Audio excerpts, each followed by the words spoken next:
Good morning. Ngasi thangju numit ki video yengminarse card message. Thangju numit se akoina season ba yaba color se black set pe yai purple set pe yai ko. Aduga akoigi number dana 93 gumba sinabi pe yai ngasi ki oina angel numbers haragadi 93. Ado ahambada akoigi card ki message yengminarse aduga timing ga haidara ko. ado cleansing ki kai gi sum aina share tawdo thangjagi kai gi adum ai mention di tawbone haidi ngasi thamaga hayeng lokthokpa natraga haidi akoi gi ate ate thumdaga tawbodona week ama thamoina phajana yengo dudo haidi poto phajana yenge da phajana yengbiyo ba haidi amu personally message amu hangaktraga su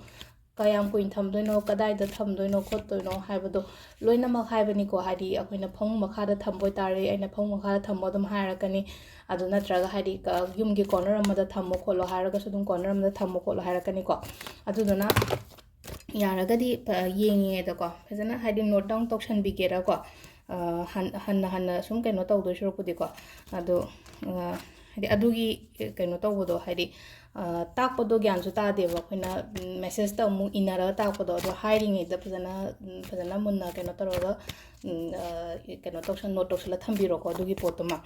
ado ahambada card ki message yengase aduga ngasigi timing afaba so haijara age ko mayamda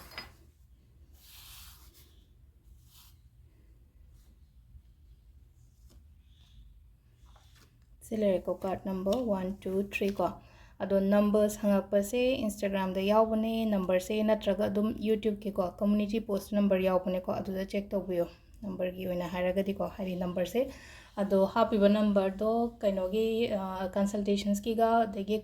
crystal gi kai gi query gi ni ko ate gi dinate ko sida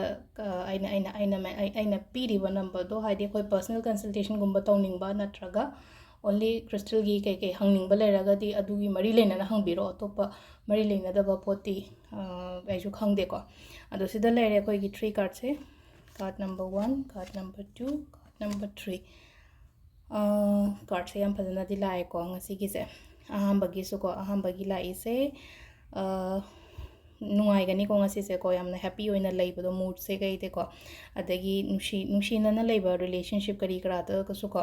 adi aphaba nungai ba yaifaba haibado oi ko ngasi gi numit se aduga ani shubasina ko ani shubasina ai tawruba thabakta haidi mai pakpa natraga progress lakpa khopa dumaina oina oi ko aduga ahum subasina khatang ko ahum subasina khatang hana sum past experience kumba sum nungai tabagi ko aina ngarang nahan sum kainom khallaga oidadana khotadana ga leraga ha adu poto dum khallaga leibagumba dumaina su oi ko sise ko adu khangano haidi ngarang nahan oigitraga su lakadoriba matam haidi engon opportunity se ama khatang natte ba ani hum thokna dum lakani ba aduna haidi nahan oihodaba ngarang oihodaba khotaba do aduda khanjalaga nuaitana tawraga leibiga no ko sise hold tawraga thamgono nuaitaba se aduga akoigi timing se ayuki pung 3 ka minute 53 dagina 9 ga minute 3 phang lere ko adagi pung 10 ga minute 54 dagina nundhingi pung 3 ga minute 3 phang lere adagi nundhin nungdawaram gina 3 ga minute 13 dagina pung 3 ka minute 5 phang lere ko aduga nungdang athengmaina 3 ka minute 9 dagina ahingi 12 ga minute 39 phang lere aduga nongalamdai gina 3 ga minute 55 dagi pung 5 ga minute 13 phawum lere ko sisina akoigi ngasigi oina afaba timing ado sida lere ko ngasi card message se ma'am thank you